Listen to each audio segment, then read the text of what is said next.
Just business, because this is an entrepreneurial class, right? So is anybody small business people here?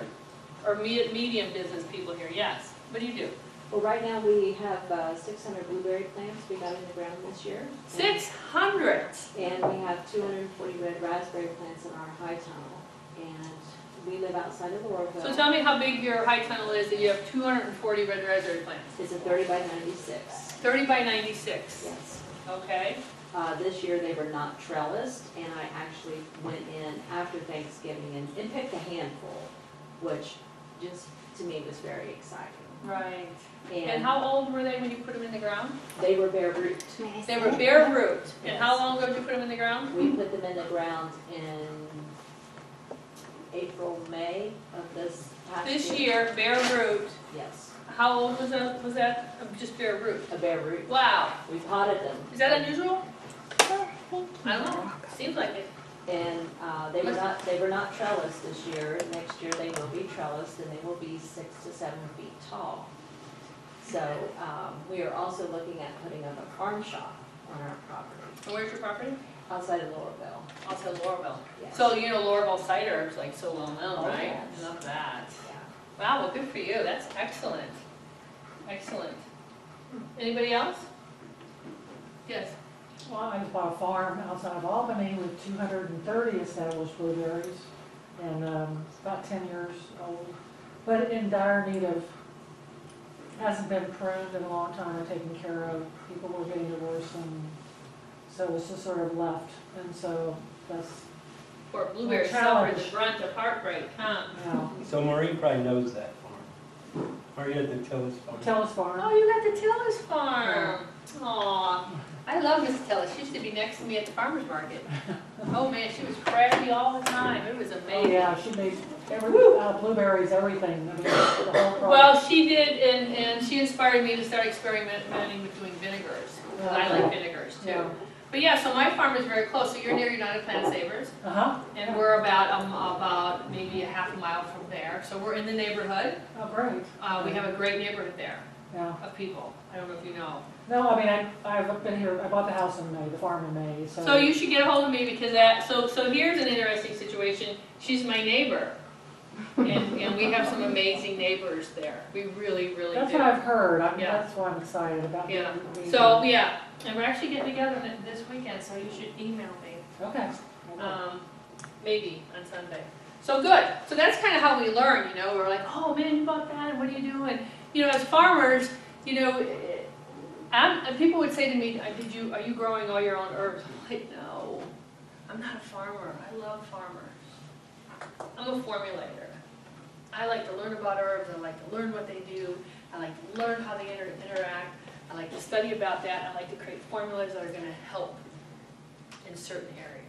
That's what I like to do. That's my creative process. So as entrepreneurs, not only are we hardworking, but there's this little part of us that's likes to create whatever it is that we do. And we're driven to do that. And so that's what I'm driven to do, to formulate. When I first moved here in 1992, 3, when I first bought the farm, I bought a farm outside Rutland, the outback of Rutland, as he calls it, and I was going to have this farm, and I was going to grow all my herbs. Like, I had no idea until I started doing it. I was like, whoa, this is so hard. I didn't know. So I've learned a lot. So the most important thing I've learned is to find out, what am I willing to do? What am I good at? What can I get help with?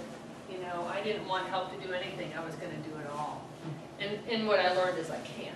You can't do it all. You just can't do it all well, and you can't do it all at the same time. So, you know. All right. So this is going to be coming up here, right? Oh, that'll help. So let's talk a little bit, I'll talk to you a little bit about my elderberry process and my entrepreneurs. So they had asked me about, what about value added? So if I'm an herbalist and I'm living in Southeast Ohio and I need green tea or black tea, or, I mean, I could get slippery elm root, I can get marshmallow root, but I have to get it. And people would be like, well, I can get that herb for you. I'm like, great.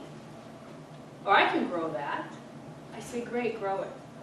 But then I need it dried in a certain way, in certain conditions, and then I need it garbled or cut to my specifications. See, that's that business part that we have to think about when we're in business. We have to think about thinking it through the whole process, right? Thinking it forward. Because I went there and I thought, well, I can grow lemon balm, I can grow chamomile, I can grow it, but do I have the facility to dry it in? And am I going to dry it as good as a company that really knows what they're doing? And then how am I going to cut it to the size that I need it?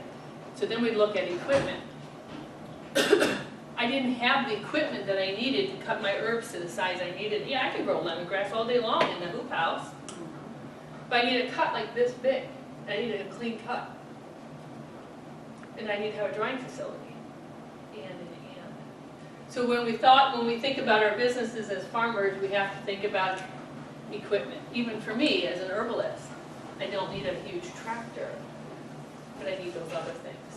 So having something that would cut those herbs to the size I needed was very expensive to buy. I looked at machines.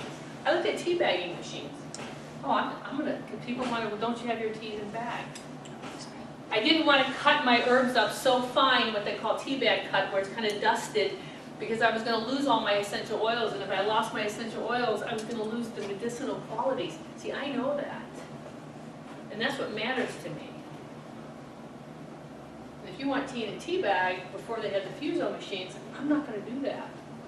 And now we have biodegradable tea bags, and we have those pyramid bags, so we can keep our herbs bigger, so we can retain those medicinal qualities of that.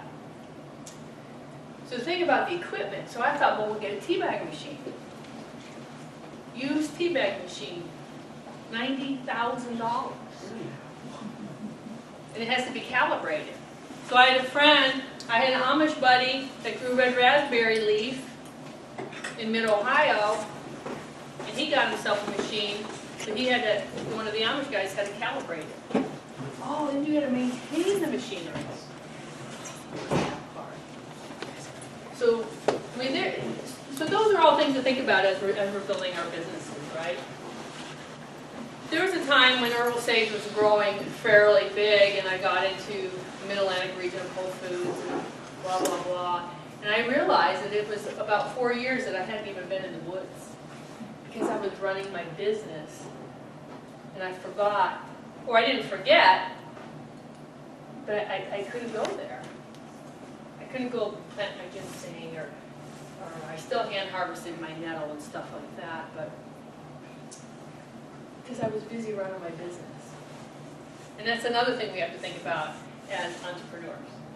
If you got into business because you like to bake bread, then after a number of years you realize you're not baking bread anymore, then what are you doing? You're running a business. And I had a business in Cleveland, and before I had Herbal Sage, and there was a time in that business where I heard myself selling to a customer. I sold adult and finished clothes in theaters, and I heard myself selling. And I thought, you're not even here. You're not even into this. And to me, that mattered. At that time, Herbal Sage had already started, and I had decided I want to try to follow this other stream now. I don't want to just be selling, because I could sell. I want to be doing something that makes a difference. So, well, y'all can just get around the screen and just look at the pictures. Yes, do you have a question, Nancy? Did you have a question, Nancy? On anything? Anybody have any questions? Yes. Well, where did the idea of Herbal Sage come from? Where did it come from? You mean the name? Well, no, the whole, that's what you wanted to do. That's like a whole nother workshop. That's like vision board stuff, you know. No, actually, it came out of it came out of a great loss. I had a business, and I had lost everything in a business, and I had always had a garden. I lived in the city of Cleveland, and I saw a flyer that said herb school. I was like, being an entrepreneur from a very young age and running my own business, I never had time. I had my little place at home, but I was always interested, and I didn't really know anybody that was an herbalist where I was in Cleveland in the city. I didn't know anybody. So when I saw that little flyer and my store had burnt down and I was fighting with the insurance company, I actually had a weekend off. and I went to Granville, and I was like, who lives in Columbus? Like, I couldn't even believe it. It was like, to me, it was so country. Think about when I went to Rutland. I was like freaking out. Like my car broke and I called Paul Strauss. I just need to rent a car. He's laughing. Like, what do you mean you can't? Like, I couldn't believe that there was a place that you could go to that you couldn't rent a car. Like, I didn't know that those places existed. Because I was in the city. I was like this urban herbalist, urban entrepreneur. So, yes, Steve? When you said when herbal sage got big, first, like, how did you measure, like, oh, now we're getting big, and second, like, how big did it get? I don't really know what you're reaching. Big is relative. I mean, do you mean you're all over the state, or? Country. I've done custom blends for people in Australia, I didn't know. in England, California. I had this guy call me one time because, remember what I said is for me, what I found out that I like to do is I like to create formulas, right? So I have my own formulas, but I really like somebody hiring me and saying, create a formula for me, Mel. And this is what I wanted to do. And this is what I want it to taste like. I love that stuff, man. And that's something I'm really good at. Intuitively, you know? So I'll just tell you this one story and then we'll do the elderberry stuff. So I'm at Herbal Sage Land, right? I was probably living in town then. And my phone rang. Hey, guy. This is, Sam from LA. All right. I had this dream last night. And I got online and there you were. All right, that's cool. He tells me his story,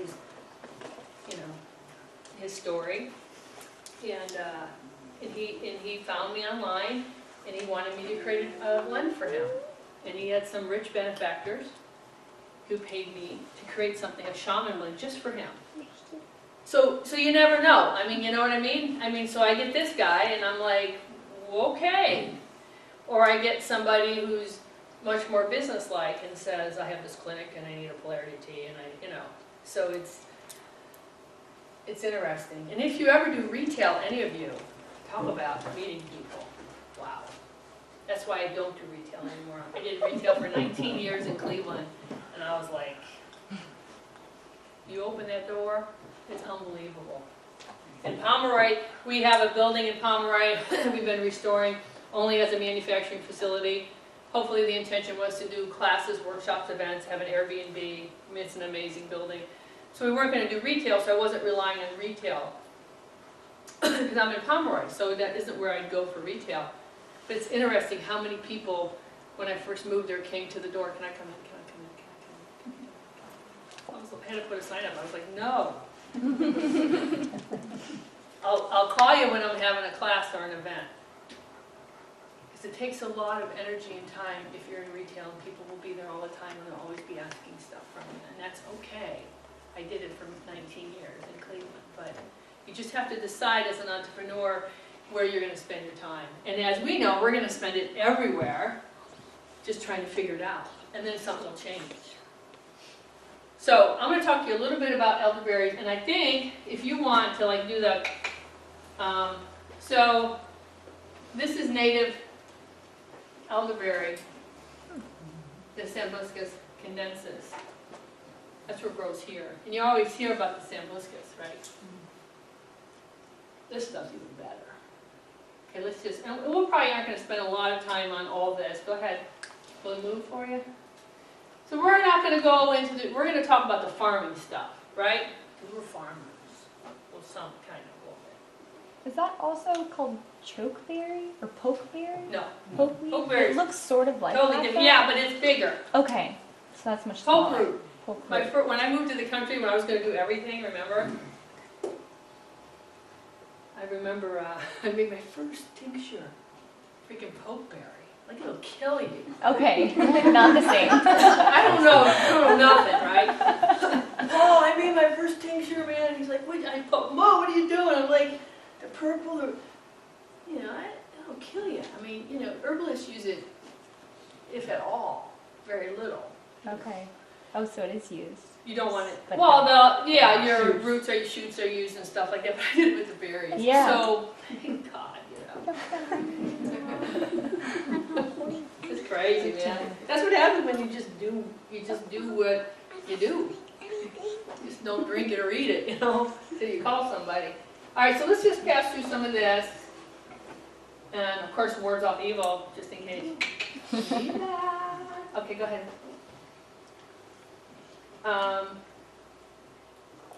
And the reason why when I was doing this presentation is I was trying to explain about why I picked this berry. First of all, because I had an affinity with it.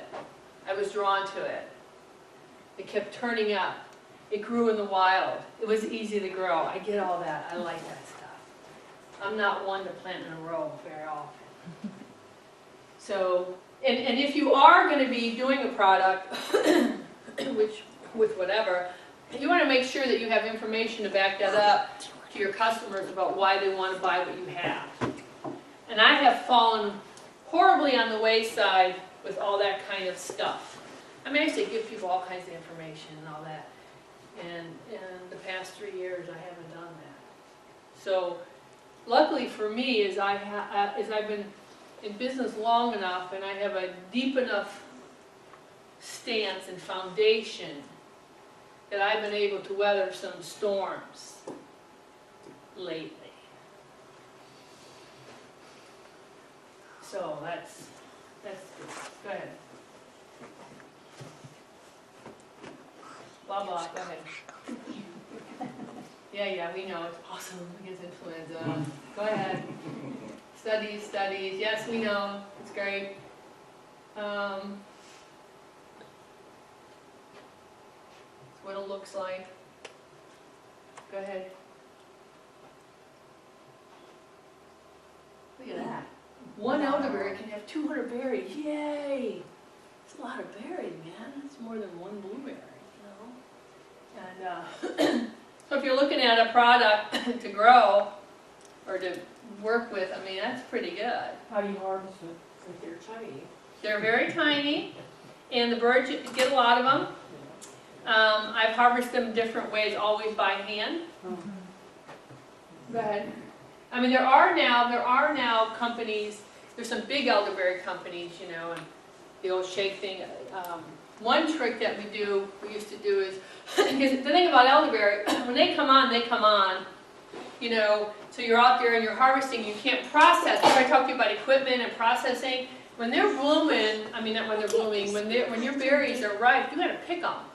And you'll have a whole cluster of elderberries, and some will be green, some will be green. So you may be going back to the same plant. But what we would do is we would cut off the whole umbels, throw them in the freezer. So when I was at ACENET. And then once they were frozen, I could get a 5-gallon bucket, and I could take that umbel, I could knock them off.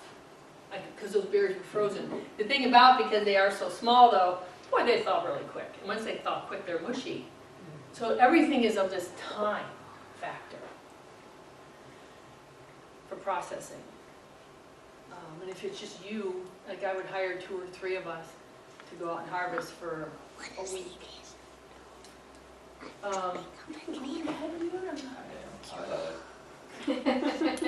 Go ahead. No stalk or root should be consumed. See that? It's like, you know, poke, you know. But I have read in old texts where the leaves and stuff were used. Go ahead. So, what I did is when I decided I wanted to grow elderberries, I mean, I always wildcrafted elderberries. So, and I think there's a slide to kind of explain that. But I had a friend that had a winery, and my friend said, you know what? I'm going to be getting rid of the elderberries because I'm going to upgrade my winery, and I don't want to be elderberry, even though this person started with elderberry. I said, cool, when you're ready to get rid of them, let me know, because I think I want to start growing. Go ahead. And the reason why I wanted to start growing them, you see it said Carsey Road, right, Snowboro left, blah, blah. What we used to do is we used to drive around Meigs, Athens, and Hocking County in the springtime when the elderberries were white flowers, And I could be like, oh, there's some plants. Because we wanted to make sure they weren't by a road, they weren't by a house, they weren't by electrical lines. When you're wildcrafting, you want to wildcraft in the best place you can. So we would go with the car and drive around and be like, oh, and we'd make these little cheat sheets in the spring. Because that way when we went back in season, you know, your Joe Pie's coming up and different stuff, and they kind of blend in, and you can't see them as well. But because we had these little cheat sheets on all these different counties, then we could go back to those places. Yes? Do you use the flowers at all? I don't. Many people do. And I think that as I grow a lot more now, I probably will. But for me, I'm such a fruit person that I couldn't bear to take a flower because I wanted the fruit. I'm just like that. Yeah. I think it's the sugar. What is wildcrafting? What is wildcrafting? I'm not sure. It's going out and seeing something and picking it in the wild. Right? Simple as that. Simple as that. Oh, there's some marshmallow root growing by some pond. I'm going to take that up there. It's where you're not growing it. You have to be careful with wildcrafting, obviously, because you're taking it from the wild. Elderberries are pretty abundant. So these were the cheat sheets we used for years. And the truck and the clothes, and it was just crazy. And That told you where the patches of elderberries were? it didn't tell me. We made those cheat sheets. I mean, that helped you find them? Yeah, pretty much. You know, it's like, wait, what was it? I thought it was 4.7 miles. Where is that plant we saw? All right, go ahead. That one pretty well gives itself away with the snow mill up there. Yeah. I think there was a farmhouse old woman had down the 684 or something Rayanna told me about. It was way, way back in there. And I ended up talking to the people. And then I would, after I would dry it and make tea, I'd bring them the tea. That's really cool. So this is what we would walk into, and it would be this tall. And there would be other brambles and multifloral. So even though I was an entrepreneur and I wanted to introduce elderberry into my product, man, was this costly if I had to really pay somebody. Which I did pay people, but they didn't work very long. Go ahead. And you can see now here, I mean, the plants were taller than her. We would like go in and be like, so go ahead. And then you get the thing, so if we're driving all around, spending money, driving around, and you get to the plants, only some of the berries are ripe. So you gotta go back there in like 4 days, and then 8 days, and then 12 days, and then the birds got them. Go ahead. The dilemma. Growing your own, that's why we're all here, right? I was thinking, well, that would be cool. So, and I'm not one like to buy a bunch of stuff out of catalogs or that kind of stuff. I don't know, but. So remember I told you about my friend who said, oh, I'm going to be getting rid of the elderberries? I was like, well, just give me enough time, we'll figure it out. And so, let's go.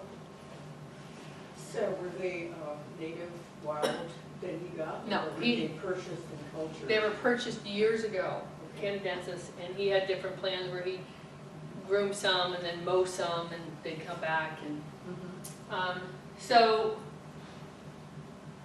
what happened though is my friend says, okay, we're gonna wait and I'm gonna do it like in the fall and you're gonna have time. I was like, awesome. Then I get a phone call. Okay, I'm doing a wedding here in April because the person wants to see all the white blossoms of the elderberry. And so don't worry, you're gonna have a little time. I'm okay. And then I get a phone call. Early June. Nope. They're all coming out in a week. Getting a bulldozer in. I'm like, whoa. Like in a week, maybe it was 2 weeks, 3 weeks. I go, wait, hung up. I decided I'm gonna get rid of them. I'm just gonna bulldoze it, get here and get some plants. I was like, dude, like I don't even have a place to put them in the ground. Too bad, not my problem. You said you want them. So, go ahead. So what I did, I was like, okay, so here we are. And I'm thinking, okay, shit, I need a place. And elderberries like to have their feet wet, but not always soaking wet. So I had this little path along one of my paths at the farm, and I know what I'll do. I'm going to clear this whole area in 2 days. And then I'm gonna put the elderberries all in there because it's gonna be natural and the water's gonna be, it's gonna be perfect. So go ahead. So, you know, go ahead, I don't know. So remember I was gonna clear off all this here? Shit. Started clearing it off, I was like, dude, this, we got trees in there. I got like 2 weeks. I said, this is what we're gonna do. Let's till up. I'm gonna go out to the place. Here's the trees that we started cutting down. Well, I use them for one border. And let's make a seed bed. Let's get some organic, open a core, some organic stuff. Fill that in there. Put some of these little like odd lots, little seeper hoses, you know. We're gonna go out to the farm, we're gonna cut. See, this is what you can do. You see some stuff native that you know is really good, you can just cut the branches and you can put them in the ground. I call it a seed bed, it's really not a seed bed. What would it be called? Cutting bed, right? Branch bed. So we were able to do this like in a day. Where the other stuff, I was like, this, because again, now we got time. Because when you're not, You can just cut and stick them in and you don't have to root them first. you could put them in a rootstock, Yeah. which we've done some with that. Then we were told even though it was organic, it wasn't going to be allowed by organics. So we were kind of like, well, I don't know. So this was easier to do. And my friend's like, you know, you could just get them when I bulldoze them. I'm like, I don't know if they'll grow then. Like I don't know enough about this plant to know really what to do.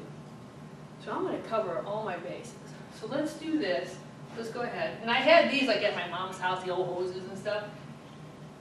So I go out to the farm and I'm like, okay, here they are. I mean, I was like, God, can't we just wait till the fruit comes in? Can we just wait till the fruit comes in? I'll take care of everything. Nope. So the flowers are dying and there's no fruit and it's like the worst time to take a plant, right? You know that. All the energy's all up here. It mattered because, you know, he was moving on to another thing. And I'm that person that wants to work with what I can get at a price I can afford. It's a beautiful flower. Oh, go ahead. So I went out there, go ahead, to the farm, and I got Badger. You guys remember Badger? Badger worked with me. And we just started cutting. We went out to the farm, we just started cutting. And go ahead. And we were cutting the fresh green growth, some wood, and then the green. So we know we had a lot of vitality in there, right? So we're cutting like crazy. Cut some more. Cut some more. And what we did, as you can see, is we cut some that were just the straight wood, and then we had this green here. And a lot of times when you buy elderberries, you'll just have this, right? They're selling just that part, right? Just the woody part. So go ahead. So we got this thing all ready, we got this thing moist. Go ahead. Went out to the farm, come back, we cut everything, and we just put it on a tarp. That way we can just gather it up. And I'm thinking, if I don't have anything else ready, at least I'll have these as starts. If I can't get out there when the bulldozer is there. And what we did, excuse me, is we, kind of like you do when you're transplanting something. You know, I kept a little bit here and clear up on top, gave it this much, put it in the ground about this much, gave it that much to come out of the ground. And we just started putting them in there. So we're trimming off the green. Because we harvested them because they had the most vitality. Now, if we would leave all this extra tall green on, that's going to be pulling energy away from what we want the root to do, right? And then we had this, we bought this organic rootstock stuff. We dumped it in there, and then we put them right in the ground. Boom, boom, boom. I think we did, I have the numbers, go ahead. How many we did. I'd say like 300 or something crazy. Go ahead.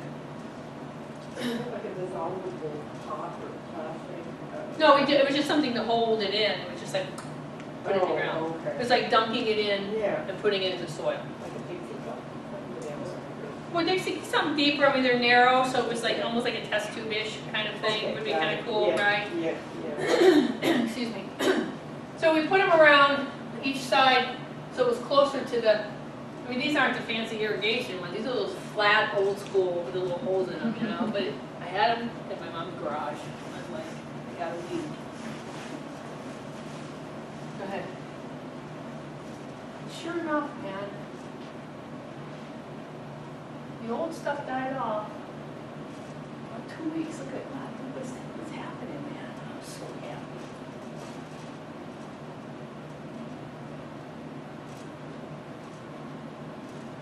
Are these all potential trees? These are all potential bushes, Bushes. shrubs. Yeah. What was your success rate? My success rate was really good. I want to say, and I have the number somewhere, just seeing this again is so nice to see. I want to say I was upwards over 70%. I mean, this was, I mean, we really made this really good. And we were able to water it. We had a rental trailer. I just hooked the thing right up to it and I'd crank it on when I was out there doing stuff. Go ahead. And, but, so then it's like, okay, bulldozers are going to be coming pretty soon. And I'm still going like, okay, I got my starts going. And my friend that has a winery is like, quit worrying about, you know, the rootstock will be, oh, no, no, no. So I take my son, I'm like, Zach, you gotta come out there with me. We gotta dig some big plants. So the guy's like, what are you doing? I'm digging, I'm doing everything that I think I can do so I can be successful. So my son's like, Mom, why don't you just listen to our friend? Doesn't matter, I'm an entrepreneur, man. You know, I got my own ideas, you know. So he went along with me. Hang on a second. He went along with me, and so we did a couple of those at the end just to pacify his mom. He's like, and that didn't do as well as the little sticks, you know what I mean? But he did it.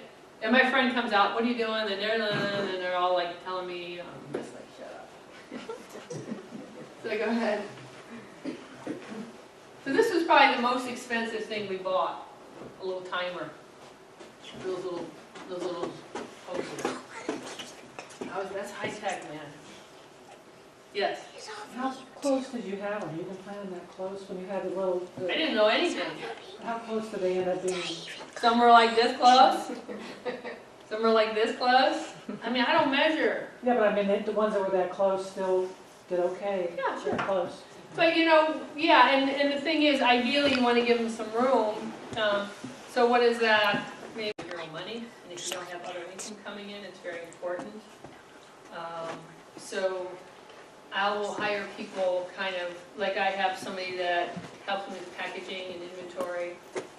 You know, I've hired different people in, I've been up to like 5 employees, different seasonal stuff, we would have more as needed. But I have a core of 3 people, and I'm the only one that's full-time, which is pretty crazy. But I mean, when we come in, we kick it out. You know, I'm pretty much directed. And we're gonna do, you know, we're gonna package 600 bags of tea today, and we do that. So it's pretty cool stuff, you know. And I would like to have more people, more time. But the thing is, and you guys know this, the more people you get, the more jobs you gotta get them to do. So if you need the help, then you have to organize that work, and that takes a lot of time. That's my biggest thing is, okay, I need all this work done, so now I gotta sit down and decide who's gonna do what, and how it's gonna get done, and when it's gonna get done. Unless there's somebody that you're gonna have on full-time years and years and years, like I have, the people I have now pretty much know how to do stuff. You know what I mean? But to keep somebody on, and then if your sales aren't good, then what are you gonna do? You know, so. Anything else? So yeah, it's a lot of cool stuff, but any questions or any ideas or any suggestions, or if you want to try some tea, take a couple tea bags home, or the elderberry if you want, and drink it. It's caffeine free. The Zesty does have caffeine, the Happy Belly does not. Okay, thank you so much. 2 weeks in a row, both people have said the same thing, don't buy equipment unless you absolutely need it. Now, Henry said last week his tractor's 40 years old, and he truly agonized over the weeder for a long time before he finally bought the weeder. That was $3,500 he had to plunk down, and he really had to think about that piece of equipment for a long time. I mean, the cedar, I'm glad we got the cedar. I didn't want it at $500, but when it went down to a reasonable rate, And maybe somebody else could have bought it for 500, good for him. But it wasn't good for me at that price. And that's the thing, you know, it's not good.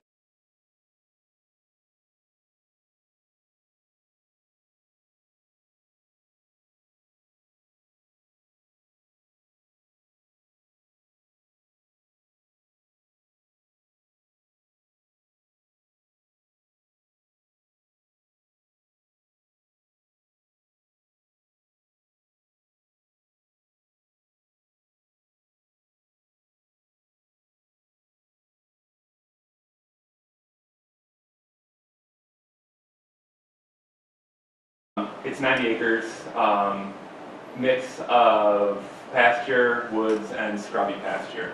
So I'll get into it more, but that kind of is, with this land, is what led us to getting goats. I'd say about 40 acres is utilized by the animals at this point.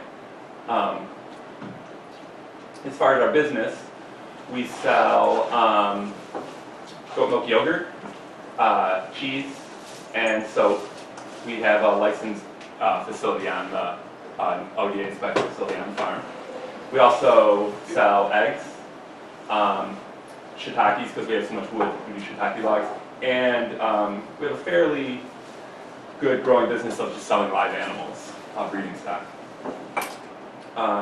As far as our sales, just a real simple chart, a breakdown, is the green is farmers market, so most of our sales are at the Athens farmers market. Yellow would be wholesale to those bakery, pharmacy, places like that, and direct to buyers, the blue, and that'd be mostly animals. That's kind of the breakdown of our Direct to buyer other than the farmer's market. other than farmers market, yeah. That's just the breakdown of our business. And so kind of what we do. The way we manage the acreage is we rotationally graze. My background, I mostly worked with cattle, so that was when we got this farm. I was initially thinking I wanted to have a small cow dairy, but just walking the property and looking at the land, realized it wouldn't be a good fit for cattle. And that was one of the biggest lessons I learned right away, is to tailor what you're doing to your land, because you're gonna be banging your head against the wall if you try to fit a square peg into a round hole. So we got goats, and which brought significant challenges with rotational grazing, because goats are browsers. I don't know if you are interested in having some kind of ruminants, it's really important to look at what kind of forage you have. Goats will eat grass. Ideally, they say the breakdown goats like is 60-40. 60 browse, meaning broadleaf, 40 grass. Where sheep would be 40-60, 40 browse, 60 grass, and cows would be 20-80. 80 browse, 80 grass, 20 browse. So it did work out well that we have a lot of browse, but it is challenging rotating goats. They require an incredible amount of fencing because they're very savvy. Like I said, I worked with cows, pigs, chickens, and now goats. Not too much experience with sheep on commercial farms, and goats are by far the smartest. Like they learn to unlatch things, and when they get out, first place they want to go is onto our front porch. Because, and I'll get into that more of just managing the animals. We're the herd leaders. So when we go, they're like, where's the boss? I can see him in the windows. So they're intelligent. So I'll get into more, there's just a lot of fencing. So I don't know if you can see on this picture, but we broke the farm up into roughly like half-acre paddocks. So it'd be a paddock, and every day we move them to a new paddock. And there's like a 30-some day, 32-33 day rotation. So with what we do, there's a lot of time of just moving animals. So I just thought this picture is great. They're herd animals, so we built a system where we just move them around. We also pasture, the chickens we have are on a pasture all the time. In the back you can see the little hoop structures. That's what, that's my point. We just built these portable, really inexpensive hoop structures, just bending conduit. One on the left is plastic conduit, the one on the right is steel conduit, just an experiment. And those are just used billboards. We did over them. And the chickens are just out during the day, and there's electric netting at night. They go to bed and close the electric netting and turn it on, and keeps the foxes out. We do, on occasion, if the goats, they will be in with the chickens, there's no problem. But like I said, they're only in there for a day, and then they'll be out. I put this picture in just to kind of illustrate another reason why I got goats is that's a really good illustration of a good goat pasture. You can see all the broadleaf stuff and the grass. They'll concentrate on the broadleaf stuff and then occasionally eat some grass. We've noticed that they tend to go, I don't know if there's any evidence with this, but they tend to eat grass more in the evening and when it's cool, and they eat the broadleaf stuff during the heat of the day. And you can see there's we hold them with 3 strands of poly wire, so on reels. We're constantly moving that around too if it's a paddock that was too big to, or too rough to fence with permanent fencing. It's a good picture, I think, of them eating browse, and they actually girdle trees. That's one, that's a challenge as far as managing browse. And like all ruminants, they need to have time to ruminate. Goats they'll graze or browse for around 11 hours a day, and sleep or ruminate for the balance. One thing we really wanted to focus on was for a small business, a small farm, is we have to minimize our inputs. So with our system, the goats get over 90% of their nutrition from pasture. So we feed very little concentrates. I mean, the ultimate goal is to feed no grain. It's very difficult with goats. It's kind of a misnomer that goats will eat anything. Of the main ruminant livestock, cows, sheep, or goats require the highest nutritional value. But we've gotten it to where, like I said, 90% of their nutrition comes from browse. Feed a little bit of grain when we're milking, mostly keep them so they stand still, otherwise they're kicking and dancing. But again, it requires to have a wide variety, like the grapevine there, and this is a small sycamore tree that they like, and there's a lot of good nutrition in that. And that was an interesting learning thing for us too, because there's not, like I said, there's not much research on rotating goats and goats grazing. There's very few areas in the goat areas in the country that are doing it. All the big ones, Redwood Hill out in California, they're all confinement. And all the literature says it's just easier to confine goats, cut hay, and bring them hay. So trying to do it a little differently. So there's also very little research or evidence on the nutrition of weeds and browse and trees. But more is coming out. An example is Russian olive, which is a pest that everyone hates around here. We love it because goats love it. And it's like 30% protein, real high, so it's a great feed. So that's a good choice if you have that. Goats, they'll kill it if you let them. And so as far as the how was like rotational grazing, we minimize inputs and focusing on improving our pastures. And as far as why we do what we do is we have a certification called Animal Welfare Approved, which was important to us, and that is it's a nonprofit organization that is completely voluntary, and they send out an auditor each year who does when they come out, it's about a 3 or 4 hour process, and then hours of paperwork that we do before. And what they're looking at is how the animals are treated and how the land is treated. Big focus on pasture. They will tell us like how much grain we can feed, or we can't, that's the range that we can feed for our animals' weight, different breeding strategies, different things like that. And the benefit for us then is that we can use that label. And it's recognized. The folks, the auditors who come say it's a lot bigger in bigger cities and down south. But we've seen, I think, a big bump in sales. A lot of students will come up and say, oh, I saw on your Facebook page that you guys are Animal Welfare Approved. Or a lot of people come up to you and say, like, oh, I'm a vegetarian, but... Or a vegan. But, oh, I want to try your cheese and this and that. So that's been a great thing for us.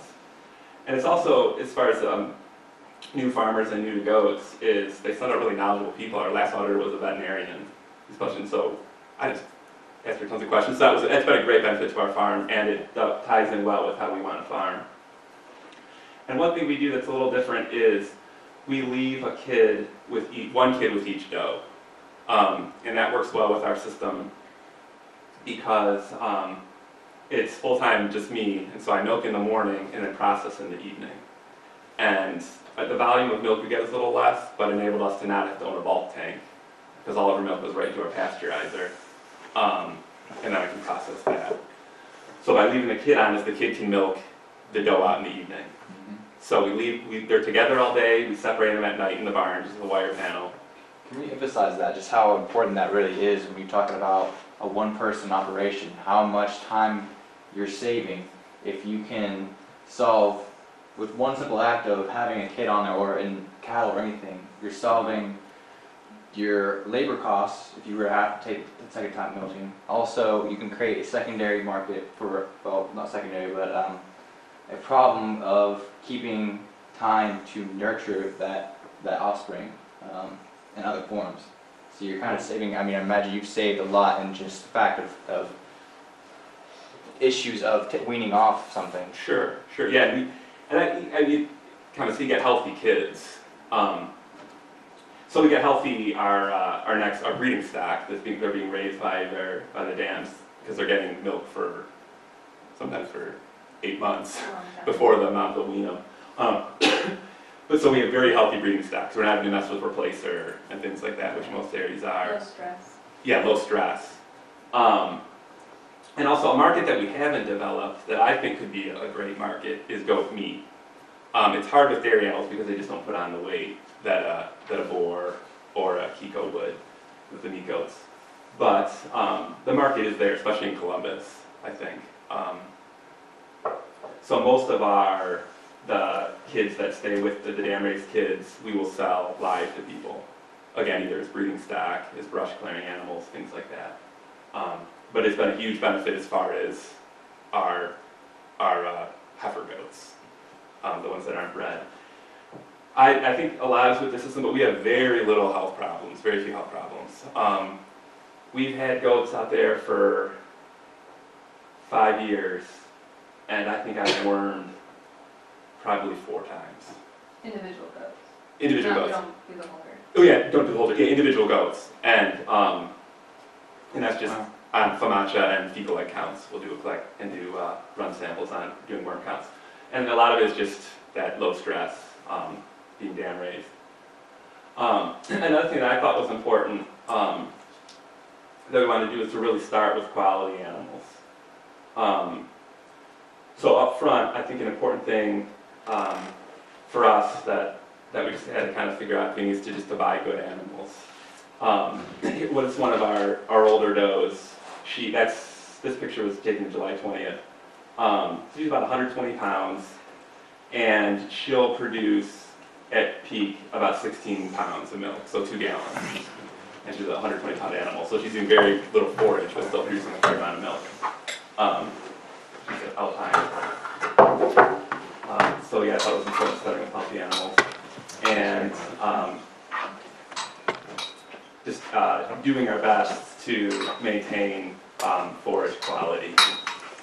We don't use any, we're not certified organic, but we don't use any artificial fertilizers. It's got a lot of manure, things like that. But it's just really focusing on the animals and the forage. I worked on Snowville, that dairy, before it was Snowland, that I had a farmer over there, Bill Dix, always said he was a grass farmer. Not that was an interesting way to look at things. I think with goats, I'm a Russian olive farmer, or a grapevine farmer. But that was an important thing for us to look at too, is that we're raising these animals. They're kind of like, I guess, the employees, but the farm is really the grass and the soil. So there's a kind of a steep learning curve that's a really fun thing to learn, is how to create an ecosystem in your soil that you're not just focused on a monoculture, and that's really important with goats too, is like I said, they like 60% broadleaf stuff, and just that 40% grass. So it's been an interesting challenge to try to create that dynamic ecosystem. But we have noticed a lot of the insects, as the goats have opened up more, manure is breaking down fast from all the dung beetles. A lot of different birds, which is nice coming to the manure, so we're building that healthy ecosystem. I just put this picture in just to show the small building on the right is our milking parlor, and that's the goat barn. And when we bought the property, it had been abandoned for about 35 years. So we tore down old barns, and then because dairies are capital intensive, the only way that made sense to do it is just build the buildings ourselves and make everything small. And that's what you do with grass space. It's like Brian was saying, that his sheep are out most of the year, different than a confinement meat or dairy, where you have to have big barns, concrete, this and that. Is we have small buildings, very cheap to build, and it works for the system because the animals are outside on the grass most of the time. Goats do like shelter. They're different than sheep and cows. So at night we do bring them in. If we didn't, they would come in. At summer around 10 or 11 o'clock, they're just standing at the gate. I'll open the gate and they just beeline to the barn. So they're different in sheep than sheep in that way, that they like to be undercover at night. But early in the morning, they're ready to go back out. So the majority of the time they're out, but like I said, they do like to come in during the day. But that is a big capital savings, is just starting with small buildings, that if you can build them yourself, that labor cost is a big savings. AWA, the Animal Welfare Approved, is great too, because they give, since we're approved, we have to do this, but they give recommendations on square feet per animal, which is really helpful when you're designing barns. Like they'll recommend 16 square feet per adult doe, so that can help with designing. As far as the milking parlor, what we did is kind of follow the Joel Salatin model, where you look at the regulation and just do everything you can to get away with being as inexpensive as possible, but everything's legal. So that was an important thing for us too, was to work with the state and say, so this could either be $100,000 or it can be $5,000. Like, how can we make it 5? And so that's what we were able to do with that building. We had our inspector, who's great, had her boss come to just kind of inspect her as she was inspecting. And he had to do a lot of like hiding, because I mean, everything is legal, but we had to do it in a way that made sense, because like I said, starting off a dairy, we did not want to go in debt. I wanted just to do it as we could, as inexpensively as possible to make it work.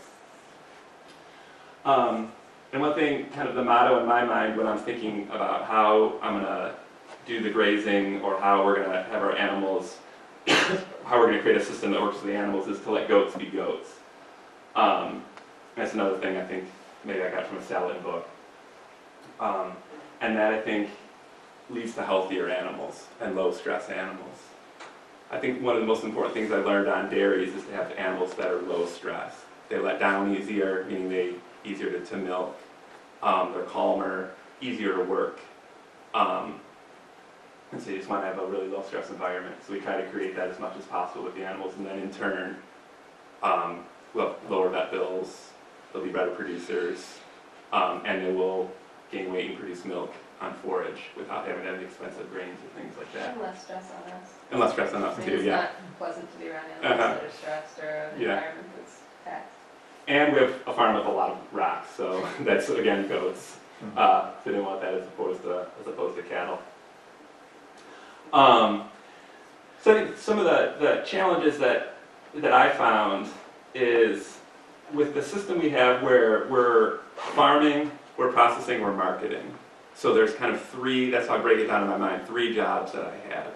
And so it's just juggling those 3 and figuring out like how to do them each good enough so that it works. So that's always a challenge, I think, in livestock. I don't know, Brian, you? Same thing, yeah. You're farming, you're dealing with livestock, and you're marketing your products. I mean, it's the same with vegetables too, but those are just important things, I think, to... Another thing with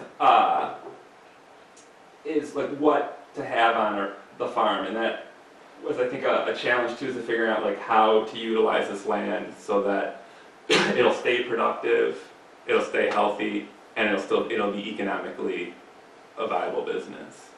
And that kind of led us to goats, but then went in other directions too, as far as doing the mushroom logs, doing berries. They're kind of the side things, but having that centerpiece that works with your land.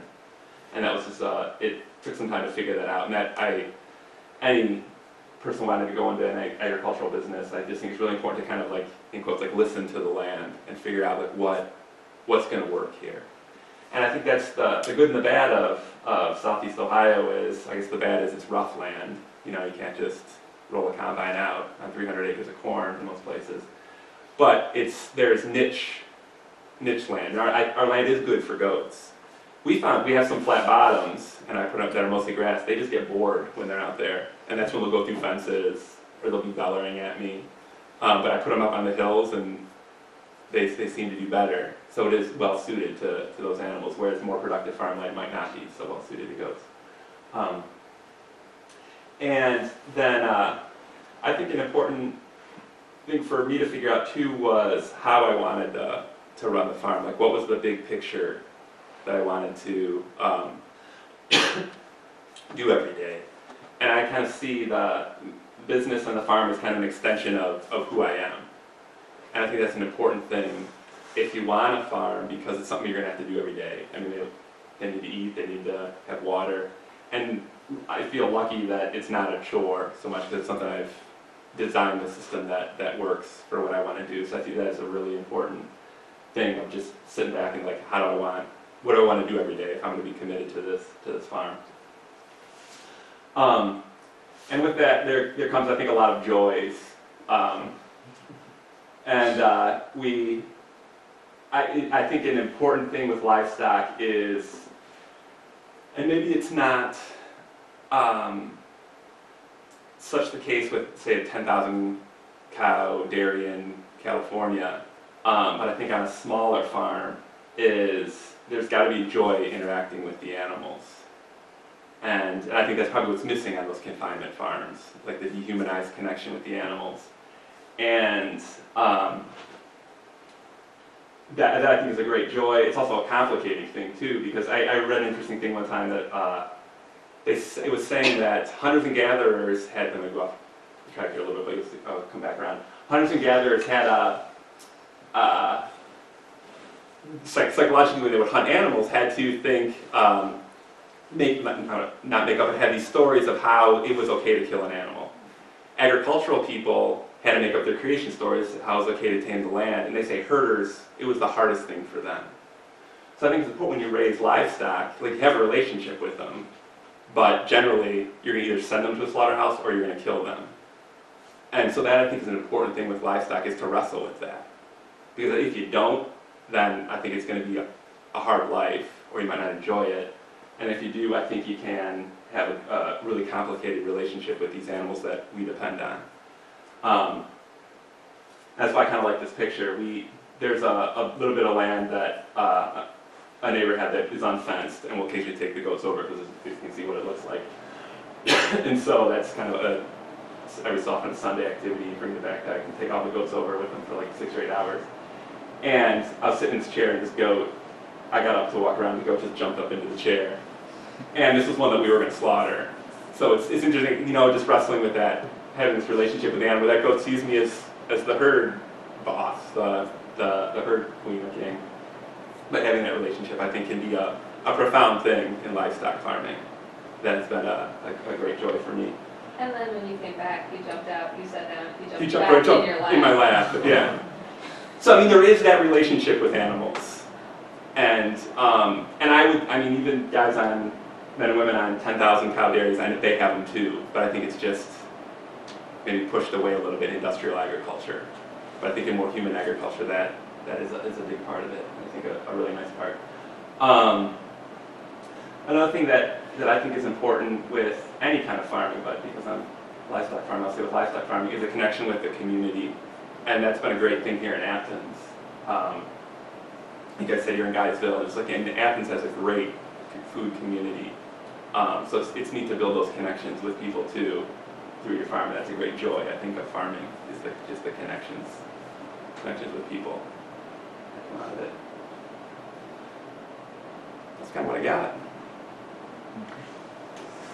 Have you tried any type of warm season grasses like sorghums or Sudan grass, anything like that? Is that beneficial for you? Yeah, we planted a small, I